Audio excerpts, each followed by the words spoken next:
Well, hello there, and welcome back to another episode of the Queen's Tales podcast. Well, for those of you who are in on the joke, this is really a faux podcast. To kind of poke fun at all the podcastery things that seem to be going on right now as the current trend. This may be a long-term thing. Well, not. Everybody's jumping on it. So I thought it'd be funny. But anyway, this is really a podcast or slash a series where I talk about the behind the scenes of my life. And I don't really have any guests on this podcast, but it is a faux podcast. So I poke fun and I bring my alter ego on, which is the brain behind the whole Peyton 3.0 operation. Mr. Peyton James Cross Jr., give him a hand.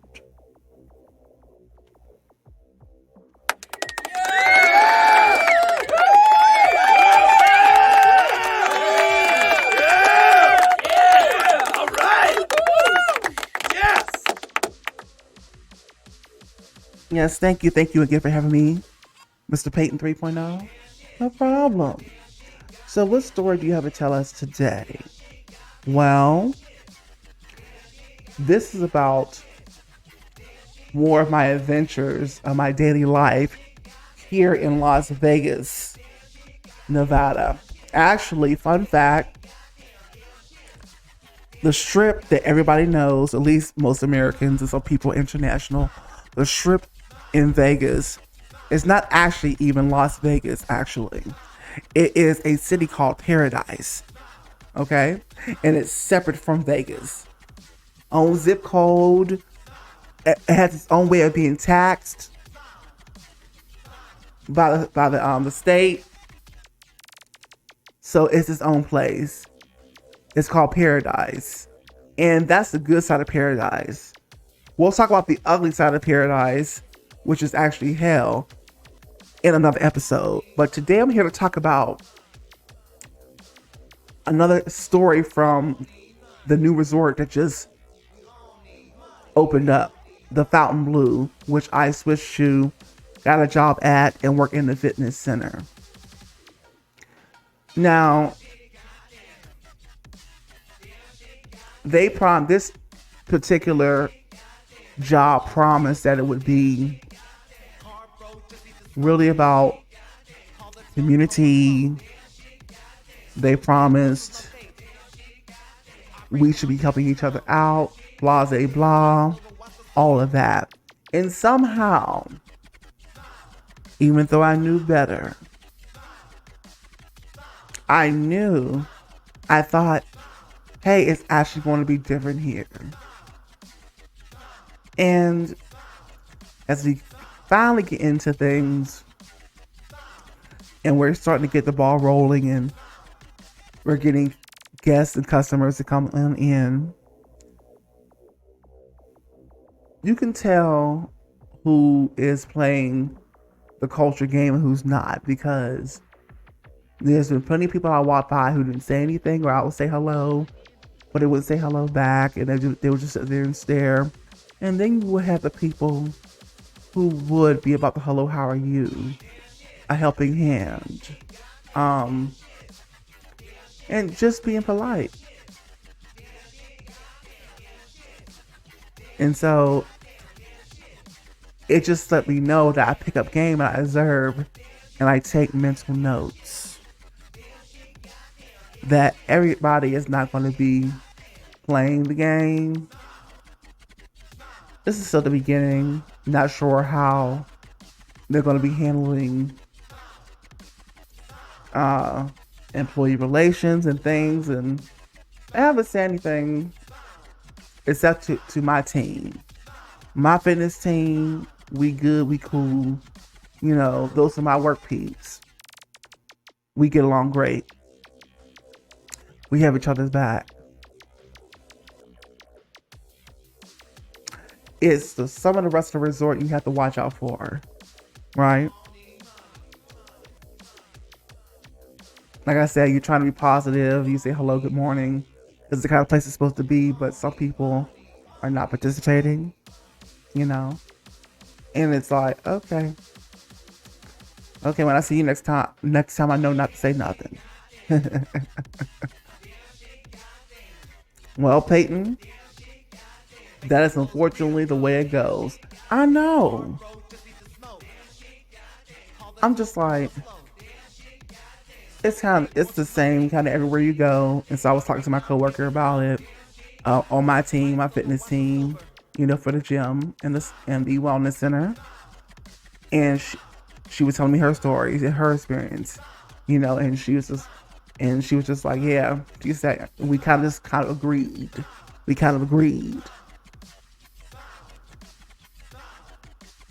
And so now we know how to conduct ourselves from now on when we step into the workplace. Number one about the workplace, if I haven't said it already, is that coworkers are not really your friends, okay? And a lot of times the workplace, especially in a resort like that, could be a war zone. Can be a war zone. So it's knowing how to play the politics of the job correctly, so that you not only survive, but if you wanted to thrive as well, you could. You could.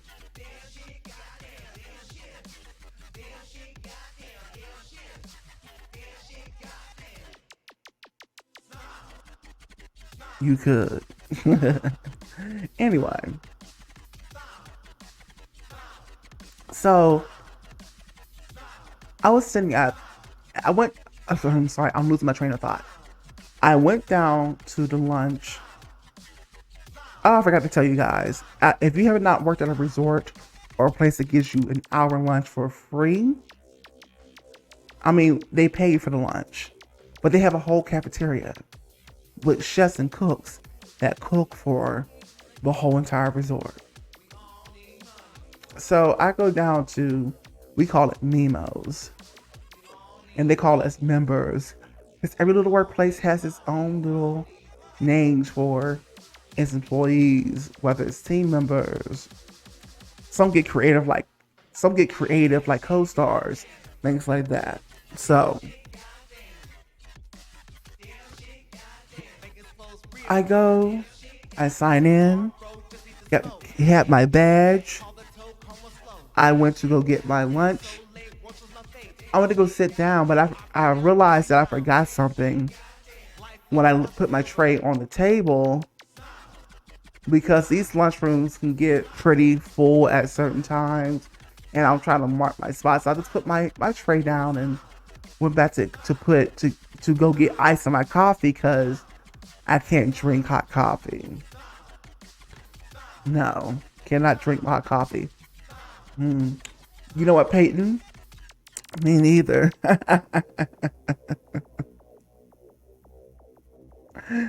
Anyway, so as I come back to the table, I'm walking behind people. The lunchroom is hot. It's cooking. I go back to sit down. And as I'm going back to my table with my food on it, the guy in front of me goes over and he goes to sit at my table. When I'm like, hello, because the whole thing that they want us to do was meet new people there, members that we have not met before. So I go to say, hello, how are you? He looks dead at me, and he doesn't say anything, as if I didn't exist. As if he was shocked that I had sat down at the table too, while my tray was here and it's full. You can clearly see, you can clearly read the table, right? Yeah. So then I just kind of act like, because I already know what this is. Like I said, there's some bad players here. Everybody's not gonna follow what the culture is. I'm not even sure how you got past the gate or the door. I got a job here, but that's neither here nor there, right? Because they had this whole culture audition. It wasn't called an interview. It was called a whole culture audition, where they're trying to see if you paid attention. They took you into this room. You sat down and in front of this big screen with a group of other people, and they showed you a video and they quizzed you on it to see if you're paying attention. So I don't know. I feel like some departments were just hiring anybody, usually back at the house. No offense. Just the way that how impersonal some of the people there are, and this is only the first month in business, as we are all the opening members of this resort, the first employees of this resort on the Strip. Now, I put my computer up. I literally go about my lunch period as if he wasn't even there, you know, because I'm going to do one or two things. I'm going to confront you, or I'm going to ignore you. And I chose to ignore because I got things to do. I was trying to put up YouTube videos and eat at the same time and drink my coffee and whatever, because what I usually do is I experiment as I learn more things. So it's like basically you're your own scientist for your own life, right? So what I did, I like to drink coffee black. Yes, I said black because I want the full effect. I drink coffee now. I started to experiment. 10 minutes.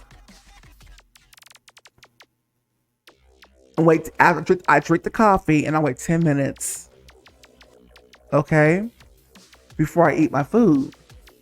And what I did was, when I was done, I didn't get that food coma, because the coffee was giving me energy I needed to be able to actually be productive and get through the rest of the day or the shift. So that works. Usually I used to do it after, but it wouldn't always work after I ate. So I did it before I ate, and it worked so much better. Now, as I am eating my lunch and on my computer, doing what I need to do, he keeps looking over and giving me these faces. And I don't really try to look at him. I'm just kind of over here like, I can sense you, I can see you in my head, of course. I'm just like, what is going on here in my head? But I just keep focused, keep eating my food. I'm looking at the time. I got a timer on because I'm not the person to be late and to be insubordinate and just be unpunctual about my time. I'm very, very on time and on point and focus. Clocks, I got timers for everything. So the meal finishes, I get up from the table because I know exactly how much time it's going to take me to get to where I need to go in this big resort to get back to where I need to work.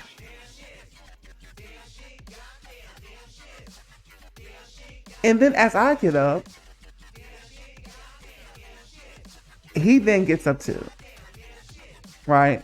So we're both heading to the little dish area where you throw your things away, or you throw your stuff away, and then you put your plate on the conveyor belt to go out to the dish place and your silverware and all of that. Well, he actually gets in front of me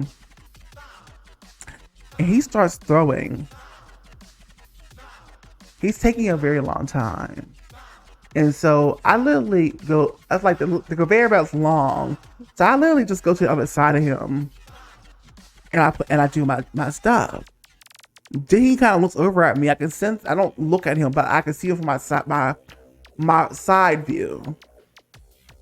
Right? So I'm literally just ignoring him again. I'm thinking about I had to be at point A, from point A to B, you know? So I put my stuff on the conveyor belt, the plates and all, and the silverware, and then I go about my business as if he didn't exist. It was just it was just awkward. It was unnecessary, and it just lets me know that I had to watch my back. Yes, he could have been shy or whatever, whatnot, and that's fine. But even if you are shy, you work a back of the house position. When somebody says hello, and this is a place where they're trying to get you out of that shell a little bit, we can just say hi back. We don't have a conversation. We don't have to be best friends. It's just hello. How are you? I mean, you did sit at my table. We don't even know each other. So anyway, that's my story. So I just know even from like security, you say hello to some of them. Someone won't say nothing back. They'll look at you or whatever, and it's just like, okay. So next time I see you, I'm gonna just walk by you like you don't exist too. Cause I'm trying to keep peace. I'm trying to be positive. Right? I got 8 hours here a day. So I'm just gonna go about my business, get my cash, kick it with my team, okay, at the fitness center, have a good time. Cause we literally work at the best place in the resort, hands down. Get my money and go home. Well, I know that's right, Peyton James. Give him a hand.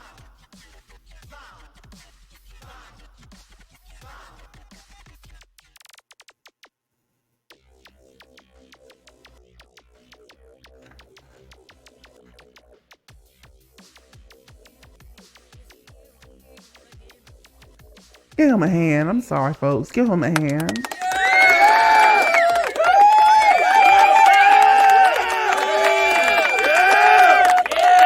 All right. Yes. Moral of the story is trust your instincts. Know what you're dealing with in any workplace, no matter what it is that they promote in there, because everybody would not cooperate. And this is for everybody out there working a job, or especially at a big resort where there's a bunch of employees, and our minds don't really deal that well with a bunch of people. So, just to let you know, and play the game accordingly. If there's somebody you don't like, either you will ignore them, or if you don't work directly with them. But if you work directly with them, either try to pull them aside and have a calm conversation with them. Make sure you're not accusing them of anything, but you're bringing the situation up, because maybe you see it one way, but they see it another, or they did something. Be calm about it. If you don't feel comfortable, talk to the manager. Let them have a mediation between you two or whatever. But if it's just somebody at a huge resort or a huge company that you don't even really work with, just ignore them. Just ignore them. Every time you see them, or if you see them again, you haven't noticed them, because there's a lot going on. There's a lot of people moving around or whatever, and whatever. There's a lot going on. Act like you didn't even see them. And if they act, or if they want to say hi to you, whatever, hello, if they're being silent or quiet, you can then proceed to acknowledge them. But if they can't even say simply hello back, ignore them. Don't take it personally. Just ignore them next time. Right? Maybe you said it 3 times to them and they still were silent. Well, this is somebody you know that you don't speak to. They don't work on your team. You don't know them. They're just another employee at the freaking huge corporation building company. Okay? Yes, Peyton. Absolutely.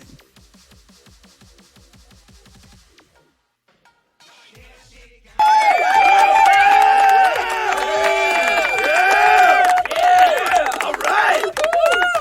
Yes. Well, folks, that's going to wrap it up for us, okay?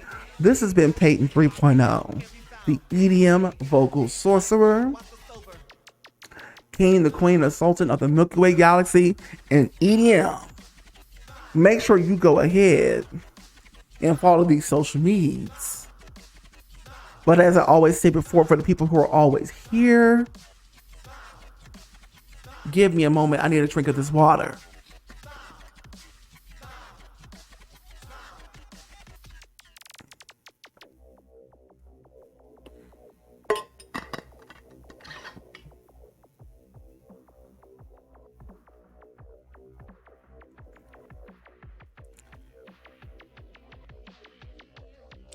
But truthfully, folks, I don't really care as much about the social medias as I care about the email list and the website.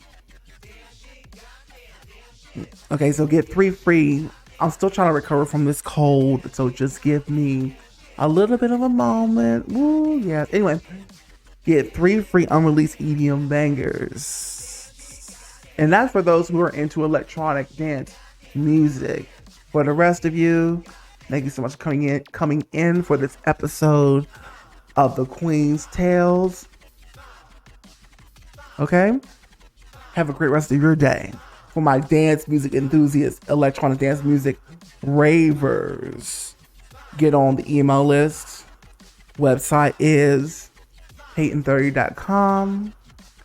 That's peyton30.com. You'll get to the page. It gets straight to the point. Click the button. You end up on a landing page. Put your email and your phone number in if you would like. You do not have to put the phone number in, but it would be much appreciated. Okay?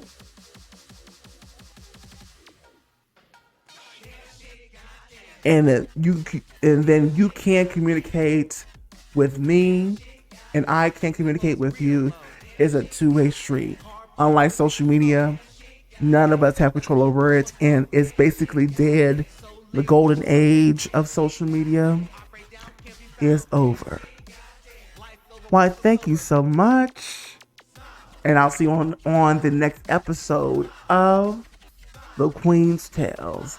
Have a great day.